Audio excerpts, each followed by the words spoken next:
This week, the Good Design Awards are on. We look at air purification technology.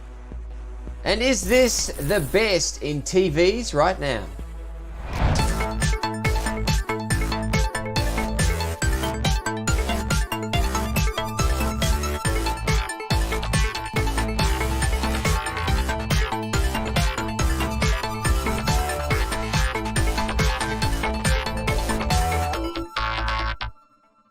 I firmly believe that if you want to fall in love with a television, stand in front of an LG OLED 8K TV and it'll pretty much happen on its own. The TV technologies that we're seeing like this at the moment are so amazing that when you see it and you see the color representation and the blacks that you're going to get, the refresh rates, which obviously help you with things like sport and other fast moving images, you will want one in your home. Well, there's a new TV from LG that is announced and in Australia, and I tell you, oh boy, just when you wonder how TV technology can advance further, it does. And I thought we'd have a chat with Thomas from LG. How are you, Thomas? I'm good, thanks, Charlie. Thanks for having me here today. Look, thank you for always answering our questions publicly and also not so publicly as well. You're replying to emails and things like that. We do appreciate it.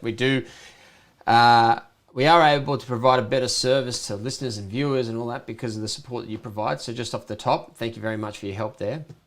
I want to talk to you about your real 8K television with NVIDIA technology built in and just sort of drill in a bit to how it actually assists with a improved gaming experience.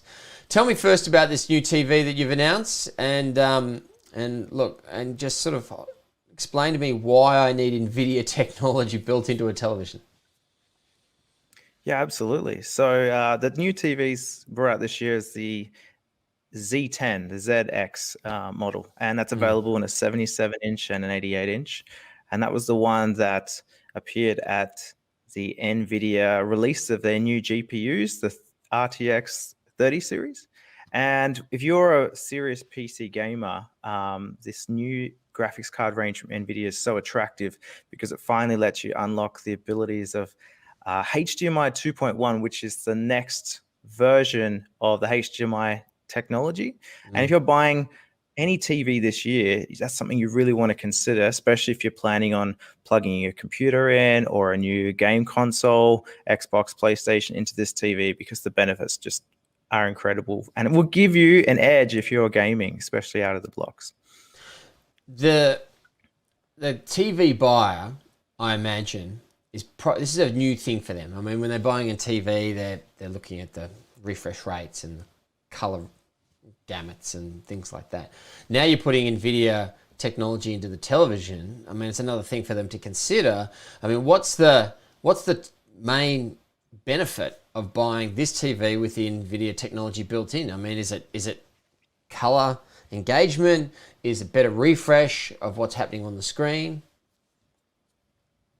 Okay, sure. So when you're gaming, you don't just want to game for fun, you want to game to win, and you want to get better and you want to increase your chances to rise up through the game and be recognized for your abilities. So our TVs are an excellent choice of a monitor, or if you're just gaming from a console, because our TVs have added the new G-Sync compatibility feature. So if you're gaming, you're seeing things moving on the screen, but actually people don't realize that their game console fluctuates in how many frames per second. So if you're playing really deep action scenes, lots of characters, your PC actually starts to slow down a little bit and you're going to get something called tearing. Now, G-Sync technology stops that tearing, stops that stutter, and lets your TV match the console. And the benefit is less blur, no stutter, no tearing, just amazing crystal clear images that gives you rapid images that match exactly what's happening in the game. So you're not at a disadvantage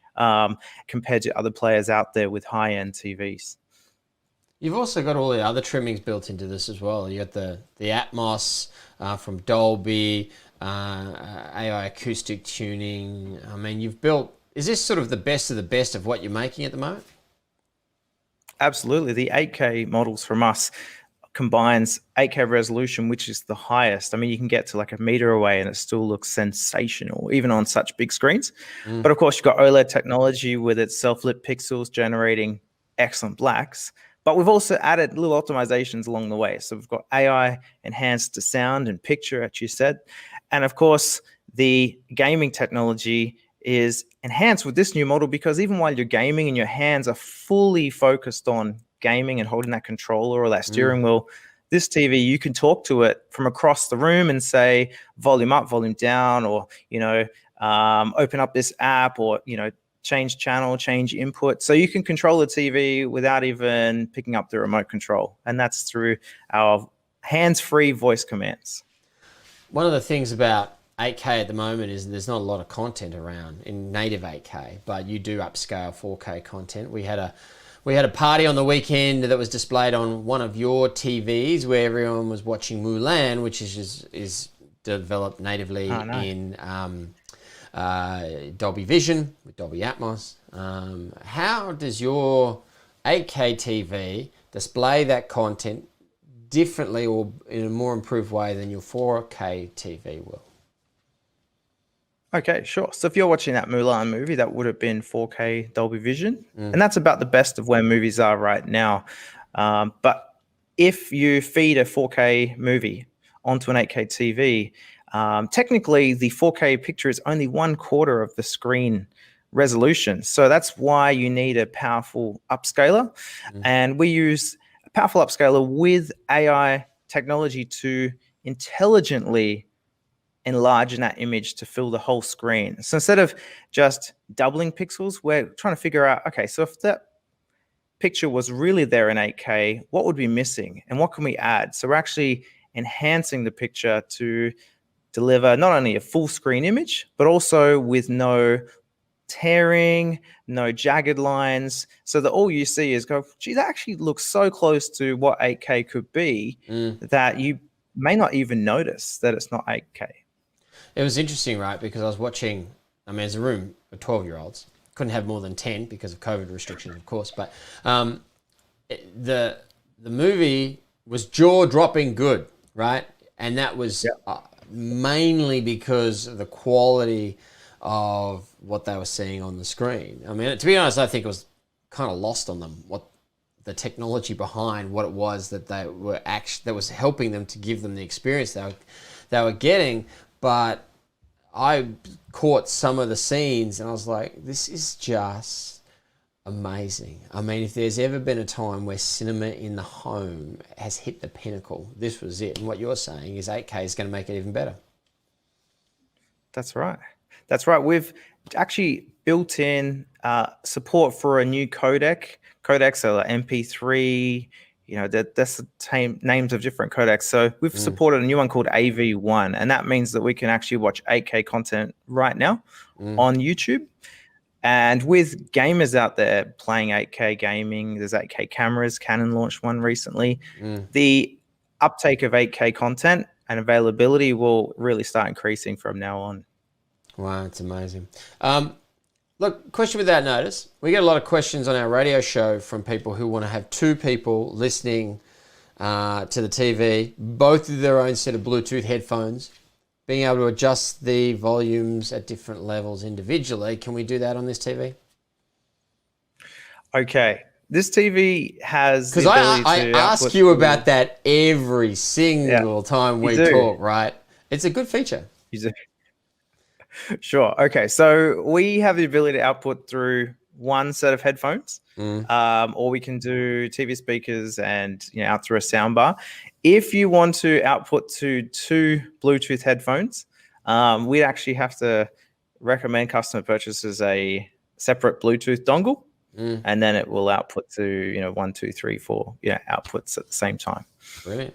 I look forward to you providing me with that product, because you know that every single month I'm asked by listeners on my radio show, how do we do this? Because they all want to do it. And so the solution could no doubt sell you guys a couple of TVs as well. All right, 8K OLED, I'll tell you, just go and stand in a Harvey Norman store, for example, have a look at what these TVs look like. They are sensational, and I would love to have one in my living room, maybe Maybe soon, maybe one day. Always good to have a chat to you, Thomas, about 8K and LG TV technology generally. Thanks for your time today. We'll speak soon. Thank you. Thanks, Charlie. See ya. Acer's Predator line is designed for high performance and speed, making it a great range for gamers as it gives them a competitive edge. The first point of call is the Predator Helios 300.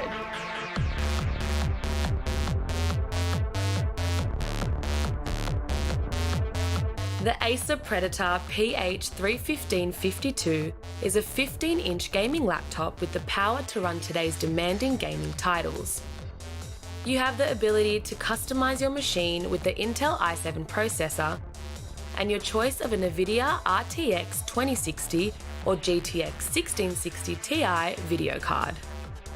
The display is a full HD IPS unit, which makes for excellent viewing angles and exceptional brightness.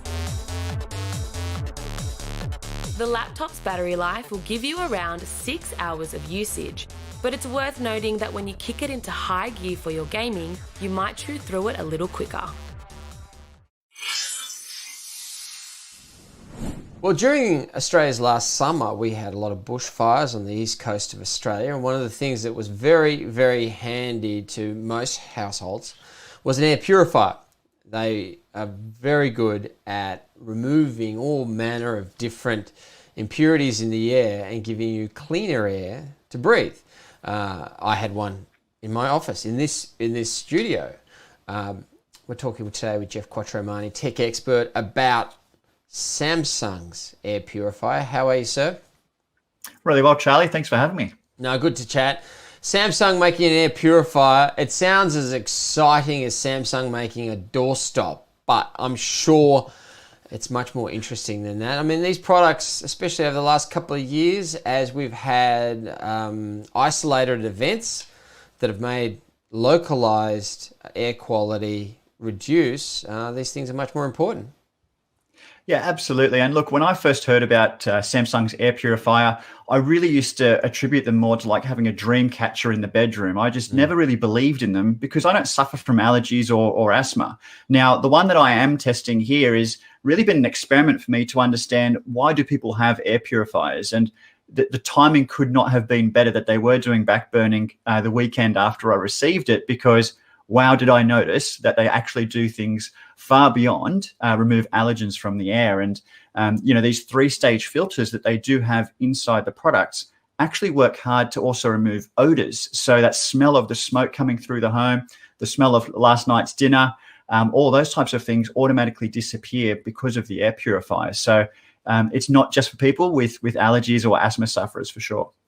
It's quite staggering when you see the air quality readout given on the purifier. I mean, obviously it tells you good, bad, really bad. And you think, well, I mean, I had a bit of an itch in my throat from, over the last couple of days. You don't really think about it that much until you actually see this justification of why you're potentially feeling the way you are. And then all of a sudden goes to work, and very, very soon you start breathing better. It's so true. And it's amazing how quickly the sensors on the air purifier actually pick up what's going on in the room that it's in. And if you spray some aerosol, such as deodorant or even fly spray, the air purifier from across the room will pick up on that almost immediately and start kicking into gear to clean that air. And so it does detect that something's gone on and will actually automatically adjust for that. I've actually left mine running 24/7, but you can also put it into a sleep mode so that if it is in the bedroom, it operates at almost a whisper quiet sound that if you do have trouble sleeping, whether it's dust or whatever allergies you've got, you won't be woken up by the sound of that air purifier. So it is amazing to see it work, and especially with that screen, you can actually watch what it's doing. Kids with asthma, kids with any kind of reaction to poor quality air, you stick one of these in the bedroom, you don't even have to close the bedroom door completely, do you? It just sort of starts working with what it's got. Completely. And look, the unit I'm testing is actually for a room up to 60 square meters, which most bedrooms aren't going to be that size, I'm sure. But, the range of models that Samsung does have, they do have some sizes that are more specific for 4 bedrooms. The one I've got in this office here probably should be more in a living area, a big, large living area, but it certainly does a cracker job in the office here. That a lot of stagnant air in this room. If I'm not opening the windows because it's a cold day, the room doesn't become stuffy and it doesn't have any sort of odors from just a normal work day. So it always keeps the room, fresh. And I've got it running now, and I can't even hear it. So it's one of those nice things to have. It's one of those products that when the air quality drops and you've got one, all of a sudden it's the most valuable appliance in the home. There's a bunch of different brands. Obviously, this is Samsung's. What kind of prices and sizes are we talking about? And what are the kind of costs associated with air filters and those kinds of things? Yeah, it's a good question. So the range starts from around $450. The one that's behind me is $799, so it is a more expensive unit. You'll find that the cost will go up as they start to add more filters. So once you have activated carbon filters, which help remove those odors, that's where the cost starts to rise. Replacement filters in this cost around $150. And you will find Dyson, for example, they have air purifiers as well, and they usually build them into their fan systems. Now, the one thing that I have to say about the Samsung model compared to a Dyson is that the Samsung is only blowing the air out and around the room at the temperature it receives it in, whereas a Dyson can actually heat or cool the air as it starts to blow it back to you. So, when I'm sitting in here on a winter's day, this air purifier almost makes me colder if it's working hard because it is blowing this cold air around the room. Whereas a Dyson, if you have it in a heat mode, you've actually got 2 birds with 1 stone type system where it's actually heating the room while also purifying the air. And, you will find that they're quite expensive, those Dyson models, but you've got that double experience as well. All right, you get what you pay for. I tell you, if you've ever lived through a bushfire nearby, or we've had dust storms as well, I'm sure we're going to have other events there. These kinds of products are helpful. They are a valuable inclusion in the home. Jeff Quattromani, tech expert, thanks for your time today. Thank you, Charlie. Breville is renowned for exceptional kitchen technology. Adding to their lineup is the next generation fully automatic espresso machine, the Oracle Touch. It offers cafe quality coffee made easily by you.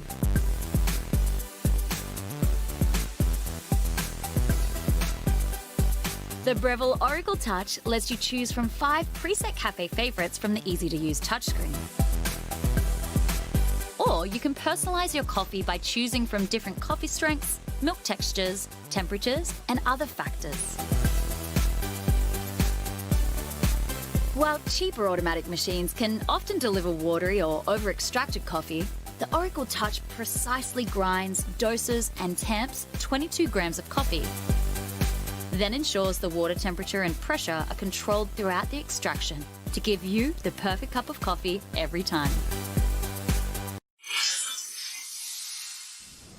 One of the things about technology that we use every day is the design that goes into it, that improves it, that makes it more usable. We don't think about it, but there's many, many thousands of hours that have gone into every different product that we use. Some companies do it better than others. I thought we'd have a chat today about the Australian Design Awards, Good Design Week as well, which it is this week, and Dr. Brandon Ginn is joining us today, who has been part of all of this for the last 23 years. Good morning to you. G'day, Charlie. How are you? Good. Now, we've talked before about your efforts in this space. Good Design Week, the Australian Design Awards. And I tell you what, we really do punch above our weight in this country when it comes to design, don't we? Oh, we absolutely do. And I love the way you introduced, the idea of design is that it is everywhere. And because it's everywhere, sometimes it's nowhere, And it's only when something has been badly designed that unfortunately people pay attention to it. When something works the way that it's meant to work and it's been beautifully designed, we almost just take it for granted. And that's part of what we're trying to do at Good Design Australia, is really promote this idea of great design making a difference to our quality of life, whether that's a product that we use every day, services that we interact with, the buildings that we work in, the homes that we live in. Every single aspect of our entire lives and our surroundings have actually been designed. And coming back to Australian design, you're absolutely spot on. Probably comes to a surprise to many people that we've got one of the most talented design sectors in the world. We punch way above our weight. We're known as a country, I guess, to be innovative, but what we're not so well known for is our design prowess and our design know-how. We're absolutely fantastic at taking great ideas and turning them into beautifully designed products, services, and solutions. And that's part and parcel of what we're trying to do is raise awareness around that role of design to the everyday person. You've got runs on the board here. You've been running the awards for 23 years. You've got a PhD in this space. You are one of the people that really has cast an eye over this industry for a very long time. Can you tell us about maybe one or two products that we've designed in Australia that have gone on and had worldwide success? I mean, they don't have to just be products, because design is obviously so much more than just physical items like phones or a glass or something like that, but maybe a couple of tech products that we've gone on and seen success overseas with. Yeah, look, I think the obvious one that people point to in terms of a brand and a piece of technology that's really gone on and is leading the world is a company like Cochlear, who produce the cochlear ear implants, and everyone knows that they are not only a company known for their technology, but more so also for their design of that product, making sure that it's not just a great piece of technology, but it's absolutely beautifully designed for that end user, right down to the interface design, the whole service design aspect of it as well. You look at a company like ResMed, who make sleep apnea machines.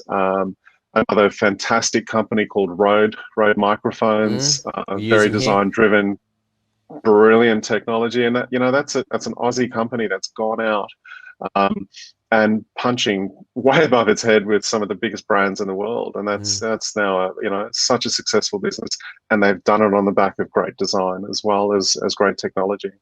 What do you think about when you're designing a product first and foremost? Do you look at it and think, okay, what's this product trying to do? Do you look at it and think, okay, what does the customer want it to do? Do you look at it and say, oh, how do we make this as sustainable as possible? Where do you kind of start, and what's the strongest influence? It's a really good question, and I think that's where the strength of a professional design process really comes in. This idea of empathy is critical in any design process. You've got to understand your end user, your customer. Who are you designing for?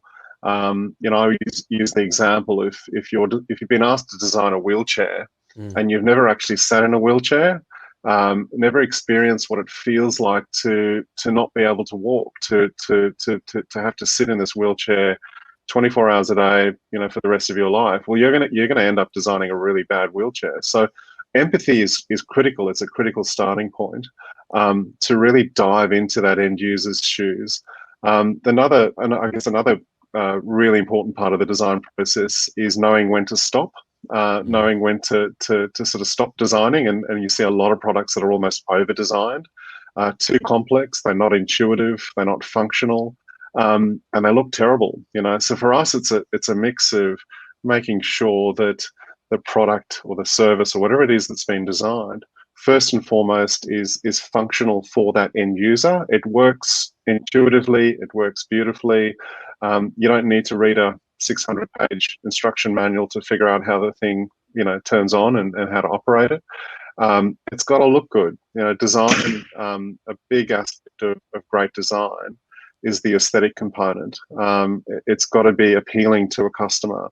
And that appeal goes beyond just the physical look and feel. If you look at any smartphone now that's been beautifully designed, it's the whole interface that is also a beautiful piece of design.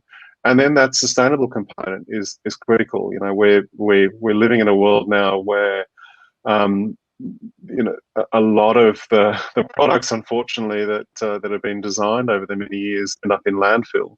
So how do you look at a sustainable design approach in terms of the materials that are chosen. Are they sustainable? Are they recyclable? What about the actual energy that a product may use, whether it be a motor car, whether it be, again, a mobile phone? How do you make sure that that all those things have been baked into the product? And at the end of the day, the consumer picks it up and goes, wow, this is a really beautiful object. It's a very, beautiful and appealing product to use.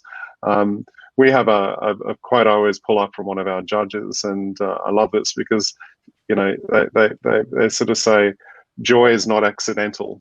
When you see somebody pick up a product and they smile, that's not an accident. That's been deliberately designed into that product.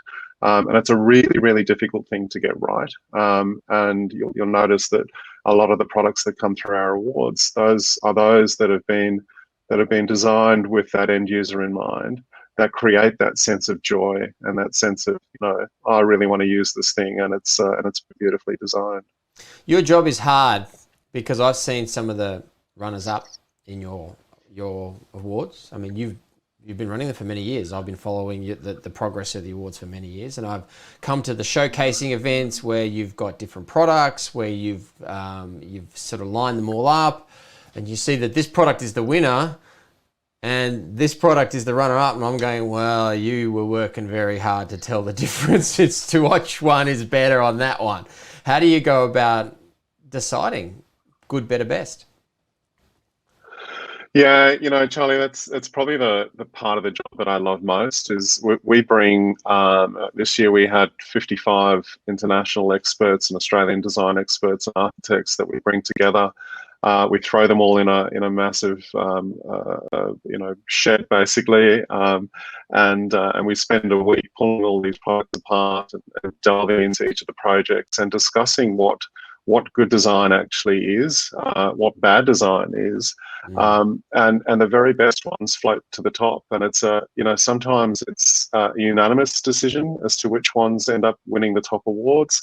Sometimes we spend a whole day arguing, nutting out, which one's going to, really make an impact on our lives. And I think we sort of frame it around those three questions. Is first and foremost, is it good design? And that comes back to what I was saying before. Is it functional? Is it been beautifully designed from an aesthetic point of view? Is it sustainable? That's sort of tick in box number one. And then we look at innovation. Is what we're looking at here truly innovative? Have the designers done something that no one else has done before? Is it going to disrupt an industry, for example? So innovation really, provides another lens for us to look at it. And then the third and probably most important criteria is looking at impact. What impact is this going to make on our lives? What impact is it going to make on the business, for example? What impact is it going to make on from a sustainability point of view as well?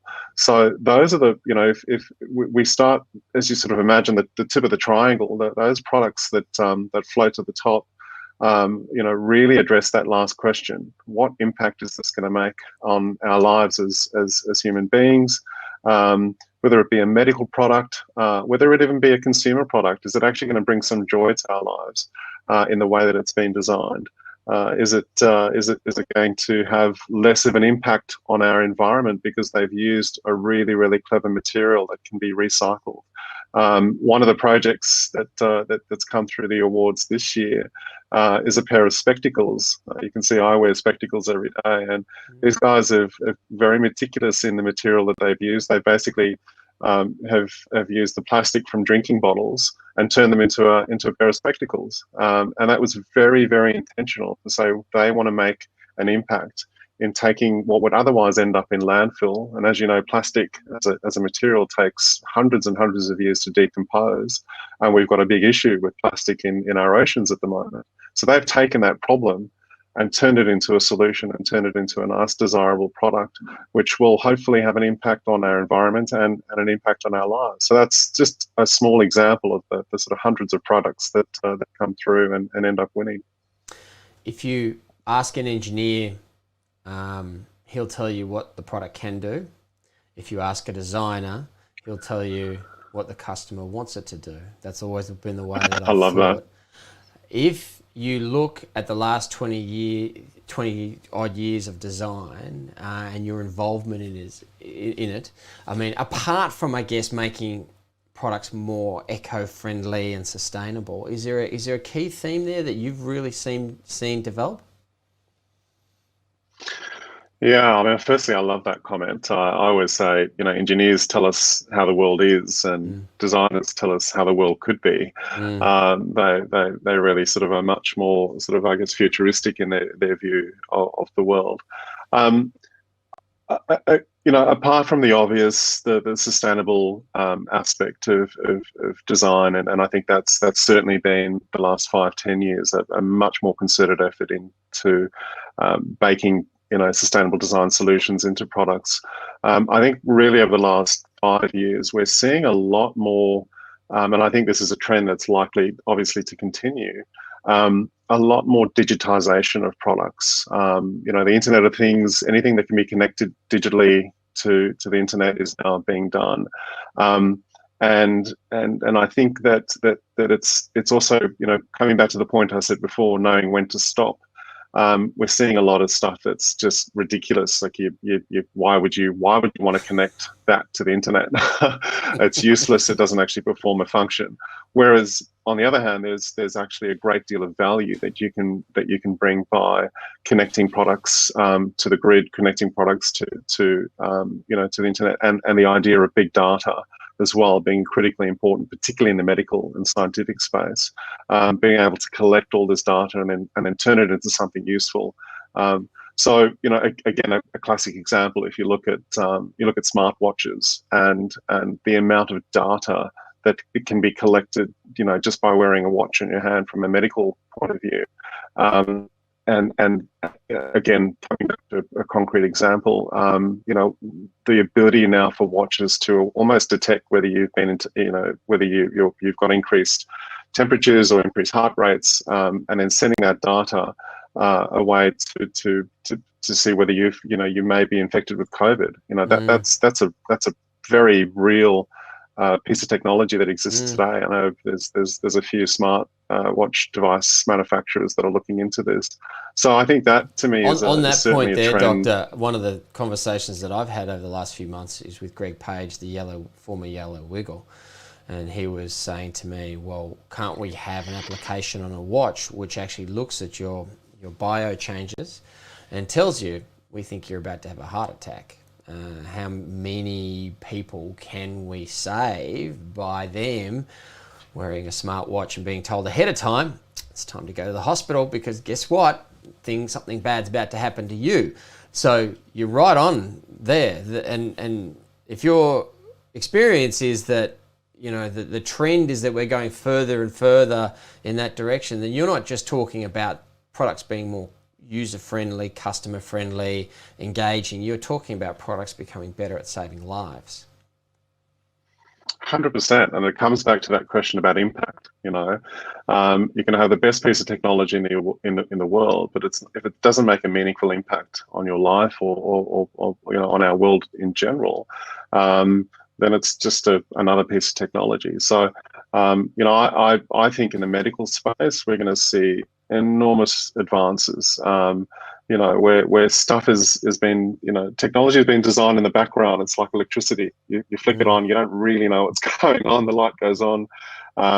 We'll have smart devices, wearable tech. It's going to be able to do incredibly powerful stuff.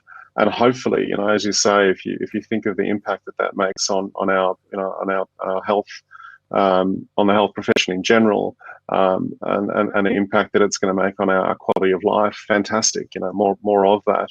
But again, it comes back to there's going to be I think there'll be a plateau where there'll be products that are almost as superfluous, and we're just not going to need them. But yeah. The digitization of products, connecting products to the internet, and that's just where it all is. Anything that can. I'm very fortunate. I drive a Tesla, you know, and I get into a normal car, or say an old-fashioned car now, and it literally just feels like a horse and cart. You know, you drive a Tesla now, and it's completely connected. You know, the car updates itself every couple of weeks. So there's a new software download. It's almost like a smartphone. And you kind of think, I always think, like 5-10 years from now, you know, all these cars are all going to be connected up to the internet in some way, shape, or form. You'll have software downloads for motor cars. It's a pretty exciting time to be alive. All right, very, very good to have a talk to you, Dr. Brandon Geen. The world is really an interesting place because of designers like yourself and like all those that are involved in the Good Design Awards for 2020. Lots more to be announced over the coming days from this event. Look, thank you for all your efforts in this space, especially over the last 23 years with the awards. It's been something that I've really enjoyed over the last 10 years that I've been watching it develop. Best of luck with the program this year. We'll speak to you again soon. Cheers, Charlie. Been a pleasure to talk to you. All the best. Big thanks to all our guests, Jeff Quattromani, Thomas from LG, and Dr. Brandon Geen from the Good Design Awards. We will have an interview with Dr. Brandon in the coming days after the Design of the Year award has been announced, so keep an eye out for that one. Comments in the comments section. We'll see you next week.